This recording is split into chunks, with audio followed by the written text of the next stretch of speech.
Mr. President, just a summary of your branch meeting today and the political program that is ensuing within the organization. I've just participated in my branch general meeting. It was a very good and an enriching branch meeting. We have now started the process of getting ANC national leaders to connect with their branches, but also to adopt other branches so that we cover the whole country, wall to wall, in activizing our branches, and this is part of our renewal process.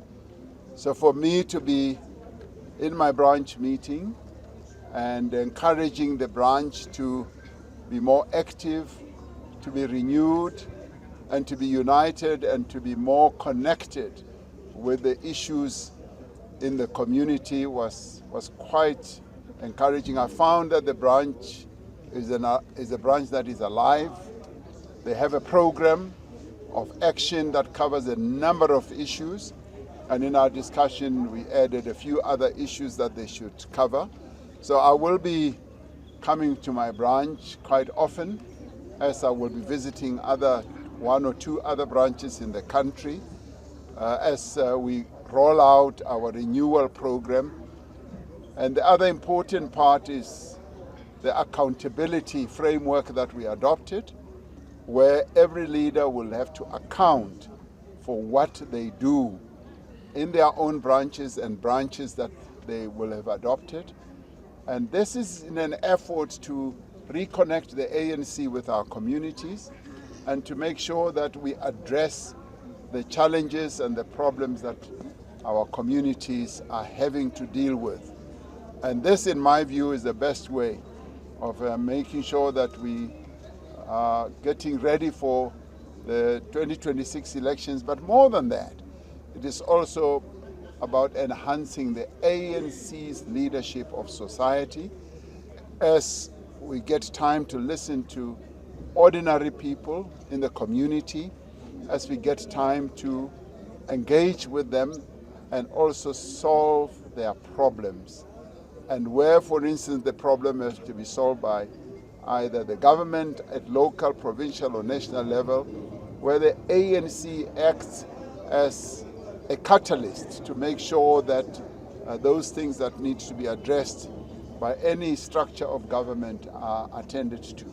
So it's been a wonderful morning for me to spend time with my branch. Mr. President, they ask you about the future. Sorry. Let's just have a bit of order. We start 1, 2, 3, 4. One question. Yeah. They ask you about the future of the GNU.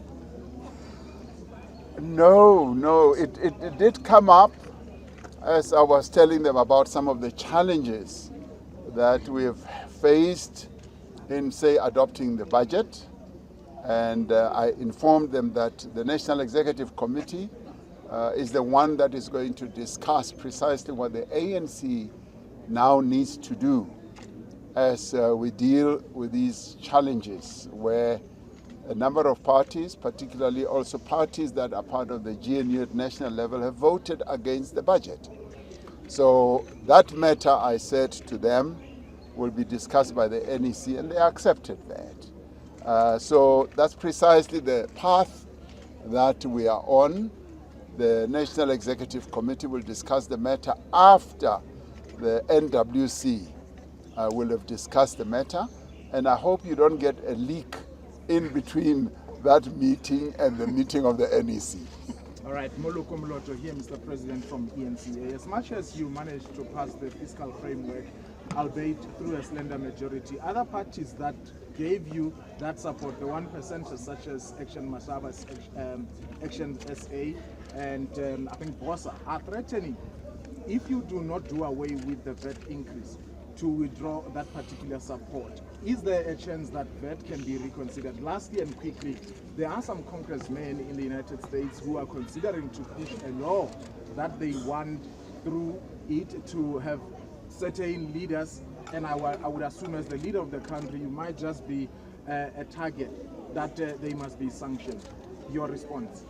Well, the resolution that was taken by the Finance Committee was that there will be a 30-day period during which Treasury will examine whether there are other options other than through a VAT increase where we can fill the gap of about 13.5 billion rand. So that has been left for discussion and examination. And in the end, we will look at all ways and means of seeing whether that is possible or not. From current examination, Treasury has said, having looked at various areas where they can look, that it doesn't seem to be so. However, the proposal from the various parties is being taken very seriously, and that process will be engaged in for the next 30 days, and it is only thereafter that a report will be available and will be presented that we will be able to take the matter forward. And as regards the United States, like any other country, is a sovereign country, and they are entitled to take decisions in whichever way they want to, like ourselves. We are a sovereign country and we can decide on any matter that has to do with our international dealings with others.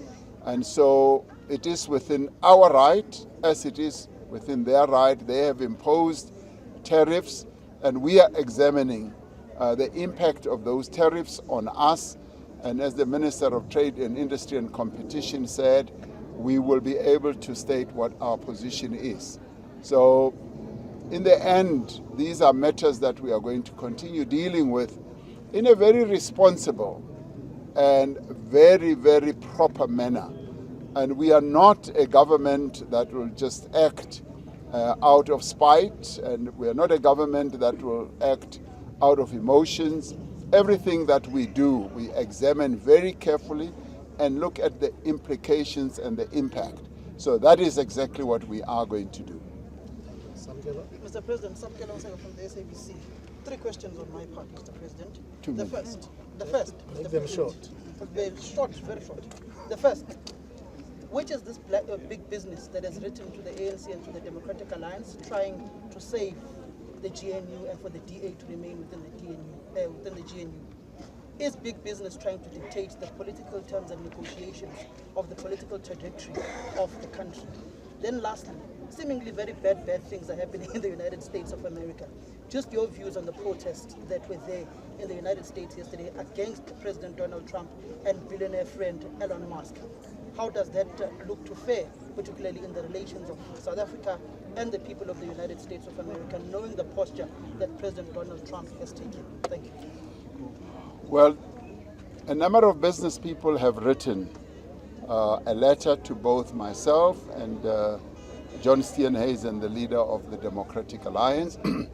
And I can say that business does not dictate what happens. One in government does not dictate what happens in the ANC that I lead. We take our own decisions based on our considerations of everything that will advance the interests of our people. But of course, like any other citizen, they are entitled, as any citizen is entitled, to express their views, their wishes, and their fears. And all of us here as South Africans, we have views and fears and aspirations. So they too are entitled to do so. But in the end, I want it to be clear that the ANC will not be influenced by what business says. We are principally influenced by what our people say.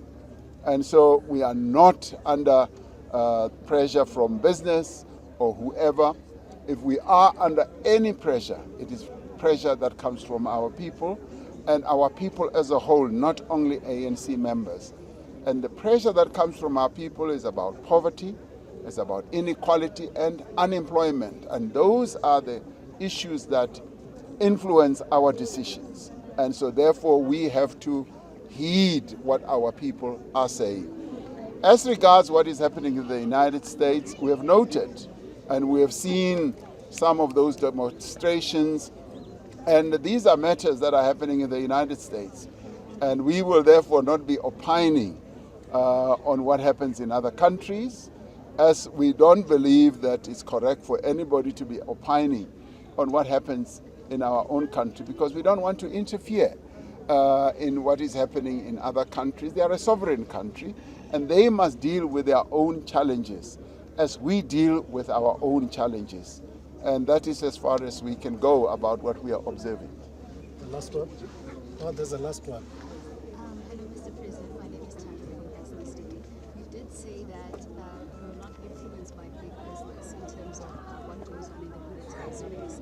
But considering that the big business is such a big and relevant stakeholder, how much of a role are their pleas being considered in that the GNU should remain intact? And number two, should the GNU remain intact as it is, as in the 10 original members, what might change, what might stay the same in order to avoid what has happened over the last couple of months, and especially last week during the end of the fiscal framework? We do work with business on a number of issues. We have been cooperating with business as we execute our reforms, because they have a role to play. Business does play a key role in the economy of our country. The private sector's participation in our economy is about 70%. So they are a major player.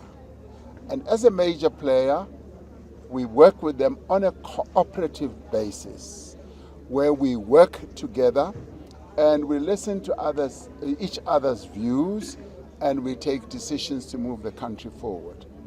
But what will not happen is for any business to give orders and to dictate what should happen, because that space is the space that is occupied by people who have been elected by the people of South Africa. Business is not elected. People who are in parliament are the ones who've been elected to represent who? The views of everyone, including the views of business people in the country. So the extent to which we cooperate with business must be understood to be a process and a relationship of cooperating to take the country forward, and not to dictate to one another. And that we will never allow. We are only dictated to by the people of South Africa. Finish and clear. That's all. That's where it starts, and that is where it ends. Now, with regard to what has happened, obviously they have views. Some of them may well want the GNU to continue, and some of them may even want the GNU to end for whatever reason. And we are going to be taking decisions on the basis of our considerations and evaluation of everything that has happened. And what has happened clearly requires proper examination of how the parties voted and what the parties have been putting on the table, and precisely what the relationship amongst the parties should be going forward. And admittedly, this is a key moment of consideration, of examination and reconsideration of the various relationships amongst the 10 parties. So we enter into that process of discussion, knowing very well that we've got to examine the impact of everything that has happened. And with that in mind, we are going to have cool heads. We are going to sit back and examine everything properly without being driven by emotions and without being driven by sectional interests. We will be driven by what is important for the people of South Africa. Can the DA preside over a budget and fiscal framework they didn't vote for? Just it is a matter of curiosity. How can you have Panyaza Lusufi in your cabinet as Minister of Education, knowing very well he did not vote for the 50 billion that is educated to children across the country? Fortunately, Panyaza Lusufi is not a minister. He's not a minister. And I would not want him to be a minister because he's the premier of Gauteng. So that is one of the things that is going to be examined. Precisely how the parties deported themselves in the whole process of arriving at a budget.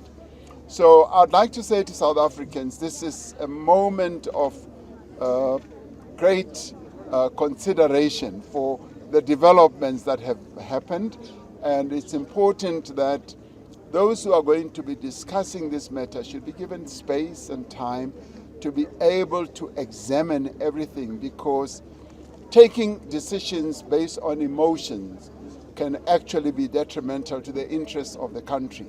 So we need to muscle up our own powers of analysis to analyze this properly and to look at all angles, the disadvantages and disadvantages, and thereafter be able to take clear decisions on the way forward. Thank you.